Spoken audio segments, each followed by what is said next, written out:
Friends, welcome back to my English study channel. আমি মধু আরো একটা নতুন ভিডিও নিয়ে চলে এসেছি তোমাদের কাছে। সো কেমন আছো তোমরা?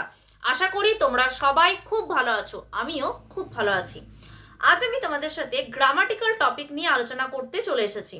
সো আজকের টপিক হলো সাবজেক্ট ভার্ব অ্যাগ্রিমেন্ট, অর্থাৎ একটা সেন্টেন্সে কিরকম ধরনের সাবজেক্ট থাকলে কিরকম ভার্ব আমরা ইউজ করি বা কি কি রুলস, সে সম্পর্কে আমি আজকে আলোচনা করতে চলে এসেছি। দেখো, আমাদের অনেক সময় কি হয়, সবকিছু ঠিক থাকলেও ছোটখাটো মিস্টেক হয়ে যায়, যার জন্য কিন্তু আমাদের গ্রামারের নাম্বারিং কমে যায়। তো সেই সমস্ত রুলস যদি আমরা মনে রাখতে পারি এবং এক্সাম্পল সহ যদি আমরা বুঝি, তাহলে কিন্তু আমাদের কিন্তু আর সেই ভুলটা হবে না। তো সেই নিয়ে আজকে আমি আলোচনা করতে চলে এসেছি তোমাদের সাথে। অবশ্যই ভিডিওটা শেষ পর্যন্ত দেখতে থাকো। সো আজকের টপিক হচ্ছে subject verb agreement. Rule wise প্রত্যেকটা রুল ডিটেলসে আলোচনা করে তোমাদেরকে আমি এক্সাম্পল দিয়ে একদম বুঝিয়ে দিতে চলেছি। সো ফার্স্টে যেটা রুল, সেটা হচ্ছে যখন থাকে সাবজেক্ট ওয়ান, অর্থাৎ একটা সাবজেক্ট যখন থাকবে তার সাথে থাকবে অ্যান্ড, দেন থাকবে সাবজেক্ট টু, অর্থাৎ একটা সেন্টেন্সে যখন দুটো সাবজেক্ট থাকবে এবং অ্যান্ড দিয়ে যোগ থাকবে, তখন ভার্বটা হবে প্লুরাল। যেটা আমরা নর্মাল নিয়ম জেনে থাকি, তোমরা হয়তো ভাববে এটাতে আলাদা করে কি আছে, দুটো সাবজেক্ট থাকলে ভার্ব প্লুরাল হবে, এটা তো জানা কথা। বাট এটার একটা এক্সেপশনাল রুল আছে, সেটাকে মেনলি দেখানোর জন্য আমার এটা বলা। সো এক্সাম্পল আমরা কি বলতে পারি না, Ram and Sam are playing. এখানে দেখো, তোমরা দেখতে পাচ্ছ যে দুটো সাবজেক্ট আছে এবং তার সাথে আমরা যে ভার্বটা ইউজ করছি সেটা অবশ্যই আমরা প্লুরাল ইউজ করছি। আমরা কি লিখলাম, Ram and some are playing. কিন্তু এক্সেপশনাল এটার একটা রুল আছে। একটা এক্সেপশনাল রুলটা কি, সেটা আমরা এবার জানবো। এক্সেপশনাল রুলটা হলো সেটাই, সাবজেক্ট দুটো থাকবে কিন্তু যদি পেয়ারিং ওয়ার্ডস থাকে। পেয়ারিং ওয়ার্ড মানে হচ্ছে জোড়ায় শব্দ। কিরকম ধরনের, আমি আগে এক্সাম্পল দিই, তারপর আমি তোমাদেরকে বোঝাচ্ছি। যেমন দেখো, এক্সাম্পলে আমরা যদি বলি ব্রেড অ্যান্ড বাটার, এখানে কিন্তু দেখো সাবজেক্ট দুটো আছে, ব্রেড অ্যান্ড বাটার। ব্রেড একটা সাবজেক্ট, বাটার একটা সাবজেক্ট, এবং অবশ্যই অ্যান্ড দিয়ে এটাকে অ্যাড করা আছে। কিন্তু এটাতে যখন আমরা ভার্ব ইউজ করব, তখন আমি কি লিখব না, ইজ মাই ব্রেকফাস্ট। এখানে কিন্তু ভার্বটা দেখো আমরা প্লুরাল ইউজ করলাম না, আমরা কিন্তু ভার্বটা আর ইউজ করলাম না, আমরা ইজ ইউজ করলাম। কেন? কারণ এই যে ব্রেড অ্যান্ড বাটার, এটা হচ্ছে পেয়ারিং ওয়ার্ডস, অর্থাৎ যখনই আমরা ইউজ করি এই দুটো ওয়ার্ডকে কিন্তু আমরা পেয়ারে ইউজ করি, জোড়ায় ইউজ করি। উইদাউট ব্রেড আমরা বাটার ইউজ করি না, উইদাউট বাটার আমরা ব্রেড ইউজ কিন্তু করি না। ঠিক সেরকমই একটা যেটা আমরা প্রভাব শুনে আসি, খুবই মানে আমাদের মোরাল আমরা শুনে আসি, যেটা হচ্ছে খুবই ইম্পর্টেন্ট এবং খুবই পপুলার। সেটা কি না, স্লো অ্যান্ড স্টেডি, ধীর এবং স্থির, slow and steady wins the race. যেটা আমরা টর্টয়েস অ্যান্ড হেয়ারের গল্পে পড়ে এসেছি বা মোরাল হিসাবে শুনে এসেছি, সেটাও কিন্তু এটারই এক্সাম্পল। কি, slow and steady wins the race. আমরা জানি যে থার্ড পারসন সিঙ্গুলার নাম্বার থাকলে তবে ভার্বের সাথে এস বা ইএস যোগ হয়। তার মানে দেখো সিঙ্গুলার কথাটা আসছে, তার মানে এই যে টার্মটা স্লো অ্যান্ড স্টেডি, এটা কিন্তু পেয়ারিং ওয়ার্ড, এই দুটো একসাথে ইউজ হয়। ধীর এবং স্থির কি হয় না, প্রতিযোগিতায় জয়ী হয়। ঠিক সেরকম আমরা আরেকটা শুনে থাকি, সেটা কি, আমি জাস্ট এখানে এইটুকু পোর্শনে লিখে দিচ্ছি, দেখো, টাইম অ্যান্ড টাইড, সময় এবং স্রোত, সরি, টাইম অ্যান্ড টাইড, সময় এবং স্রোত কি না, ওয়েটস ফর নান, কারোর জন্য অপেক্ষা করে না। এটাও আমরা একটা মোরাল। এবং অবভিয়াসলি এখানে টাইম অ্যান্ড টাইডটা হচ্ছে পেয়ারিং ওয়ার্ড, অর্থাৎ জোড়া শব্দ। তার জন্য দেখো এটাও থার্ড পারসন সিঙ্গুলার এবং ভার্বের সাথে এস যোগ হয়েছে। আশা করি এই রুলটা খুব ভালোভাবে তোমরা বুঝতে পেরেছো। আমি চেষ্টা করেছি উইথ এক্সাম্পল তোমাদেরকে সম্পূর্ণ বুঝিয়ে দেওয়া। সো চট করে একবার দেখে নাও, ক্লিন করে চলে আসছি আমরা নেক্সট রুলে। সো আশা করি হয়ে গেছে, এরপর আমি এটাকে মুছে দিচ্ছি। সো এটা গেল আমাদের রুল নাম্বার 1। চলে আসছি আমরা রুল নাম্বার 2 এ। ফার্স্টে আমি রুল নাম্বার 2টা লিখবো এবং তারপরে আমি যেটা এক্সেপশনাল রুল, অর্থাৎ ওটার ব্যতিক্রমী যে ব্যাপারটা, সেটা আলোচনা করব। তো ফার্স্টে দেখো কি বলছি না, ফার্স্টের রুলটা হচ্ছে যদি আমাদের থাকে ইচ তা বা এভরি, আমি নিচে লিখে দিচ্ছি, যদি থাকে ইচ বা এভরি, তারপর যদি থাকে 1 নম্বর সাবজেক্ট, তারপর যদি থাকে অ্যান্ড, তারপর আবার যদি থাকে ইচ বা এভরি, তার সাথে যদি থাকে সাবজেক্ট নাম্বার 2, অর্থাৎ ভালো করে লক্ষ্য করে দেখো এখানেও দুটো সাবজেক্ট আছে, অ্যান্ড ইউজ আছে, এবং প্রত্যেকটা সাবজেক্টের আগে হয় ইচ নয় এভরি এটা আছে। তখন কি হবে না, তখন ভার্ব থাকুক বা অ্যাডজেক্টিভ থাকুক দুটোই কিন্তু সিঙ্গুলার হবে। এক্সাম্পল দিই তাহলে তোমরা বেটার বুঝতে পারবে। সো এক্সাম্পলটা আমি কি দিচ্ছি দেখো, এক্সাম্পল দিচ্ছি, ইচ সেলার, প্রত্যেক নাবিক, and each sailor and each soldier, প্রত্যেকটা নাবিক এবং প্রত্যেকটা সৈনিক কি করছে না ইজ ডুইং। দেখো ভার্বটা কিন্তু সিঙ্গুলার হচ্ছে, তার সাথে বলেছি অ্যাডজেক্টিভ যদি থাকে সেটাও সিঙ্গুলার হবে। ইজ ডুইং কি না হিজ ওয়ার্ক, এখানে কিন্তু আমি দেয়ার ওয়ার্ক বলছি না, তাদের কাজ বলছি না। এখানে দেখো রুল অনুযায়ী আমার ইচ আছে, তার সাথে আমার সাবজেক্ট 1 আছে, আবার ইচ আছে, আবার সাবজেক্ট 2 আছে, এবং তাই রুল অনুযায়ী কি হচ্ছে আমাদের যে ভার্বটা আছে সেটাও কিন্তু সিঙ্গুলার ইউজ হচ্ছে, এবং আমাদের যে অ্যাডজেক্টিভটা আছে সেটাও সিঙ্গুলার ইউজ হচ্ছে। এটা হচ্ছে বেসিক রুল, এটা কিন্তু মাথায় রাখতে হবে। বাট এক্সেপশন একটা অবশ্যই আছে। এক্সেপশনটা কি, নিয়মটা সেম থাকবে, কিন্তু এক্ষেত্রে যদি ফার্স্টের সাবজেক্টটা মেল অর ফিমেল হয় এবং সেকেন্ডের সাবজেক্টটাও যদি, মানে ধরো ফার্স্টের সাবজেক্টটা যদি মেল হয়, সেকেন্ড সাবজেক্টটা যদি ফিমেল হয়, ফার্স্টের সাবজেক্টটা যদি ফিমেল হয়, সেকেন্ড সাবজেক্টটা যদি মেল হয়, মানে ভাইস ভার্সা যদি হয়, ওখানে আগে মেলটা লিখেছি সো এখানে আমি আগে ফিমেলটা লিখলাম, অর্থাৎ যেটা জেন্ডার সেটা যদি দুটো সাবজেক্টের ক্ষেত্রে এক না হয়, সিম্পলি যদি আমরা বলি যে জেন্ডার যেটা সেটা যদি দুটো সাবজেক্টের ক্ষেত্রে এক না হয়, চেঞ্জেবল যদি হয়, মানে জেন্ডারটা চেঞ্জ হয়, মেল ফিমেলের ব্যাপারটা থাকে, সেক্ষেত্রে কিন্তু কি হবে, সেক্ষেত্রে ভার্ব অ্যাডজেক্টিভ দুটোই প্লুরাল হবে। সেটা কিরকম ভাবে হবে, এক্সাম্পল দিই তাহলে তোমরা বুঝতে পারবে। কি এক্সাম্পল না, each boy and each girl, প্রত্যেকটা ছেলে এবং প্রত্যেকটা মেয়ে কি করছে না is taking their exam, sorry ভার্বের ক্ষেত্রে সিঙ্গুলার হবে কিন্তু অ্যাডজেক্টিভের ক্ষেত্রে প্লুরাল হবে, ইজ টেকিং দেয়ার এক্সাম। তাহলে এখানে আমি কি বলছি দেখো ভালো করে লক্ষ্য করো, ইচের পর ফার্স্ট যে সাবজেক্টটা আছে সেটা হচ্ছে মেল, এবং সেকেন্ড ইচের পর যে সাবজেক্টটা আছে সেটা হচ্ছে ফিমেল। সেক্ষেত্রে কি হচ্ছে, ভার্বটা তো সিঙ্গুলার হচ্ছে কিন্তু যেটা অ্যাডজেক্টিভ সেটা হয়ে যাচ্ছে প্লুরাল। সো এগুলোই কিছু কিছু ছোটখাটো নিয়ম যেগুলো মিস্টেক হওয়ার চান্স খুবই বেশি। সো এটাই হচ্ছে ভার্ব সাবজেক্ট এগ্রিমেন্ট বা সাবজেক্ট ভার্ব এগ্রিমেন্ট। সো দেখো কি বলেছি, যখন আমরা মেল ফিমেল ইউজ করছি সাবজেক্ট হিসাবে তখন কিন্তু আমাদের অ্যাডজেক্টিভটা প্লুরাল হয়ে যাচ্ছে। সো আশা করি তোমরা বুঝতে পেরেছো। চলে আসছি নেক্সট রুলে, তো চটপট দেখে নাও। এবার আমরা নেক্সট রুল নিয়ে আলোচনা করতে চলে এসেছি। সো আশা করি হয়ে গেছে। এবার নেক্সট রুল এবারে মুছে দিয়ে আমি এটা নেক্সট রুল লিখছি।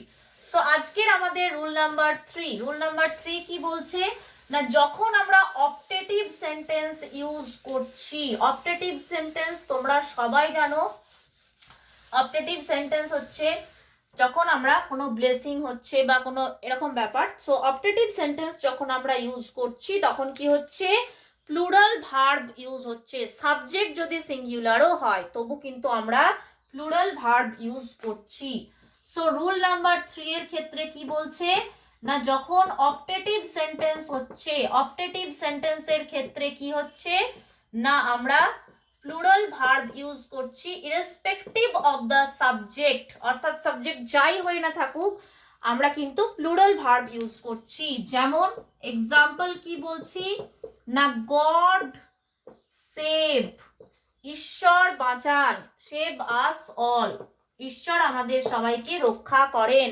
দেখো নর্মালি আমরা দেখছি গড, গড একটা এন্টিটি, কিন্তু আমরা ভাবতে পারি যে এটা সিঙ্গুলার তার জন্য আমরা এস ইউজ করব, সেভস করব, কিন্তু না।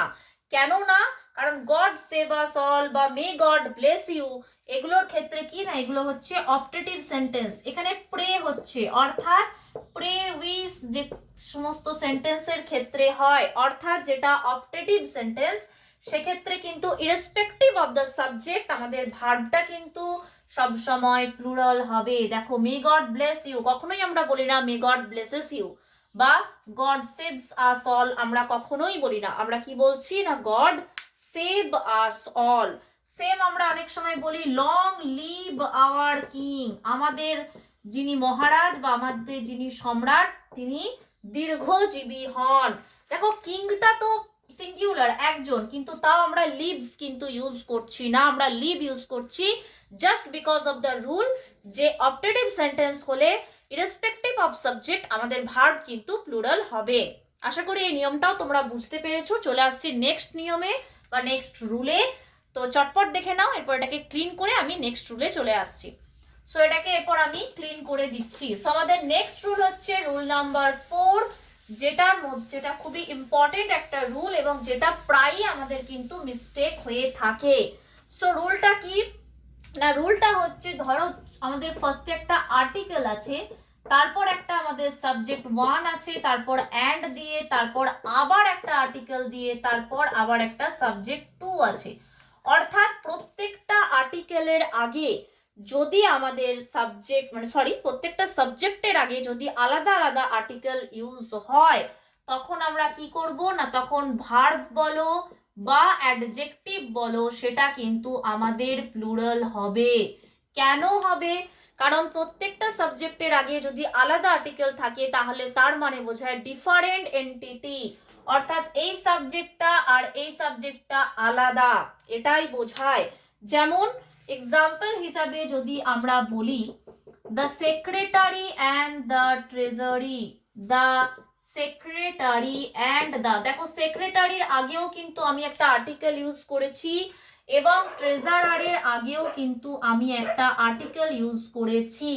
And the treasurer of the school, the secretary and the treasurer of the school are কি না, are doing their work। আমি বলেছি ভার্ব বলো বা অ্যাডজেক্টিভ বলো দুটোর ক্ষেত্রেই প্লুরাল হবে।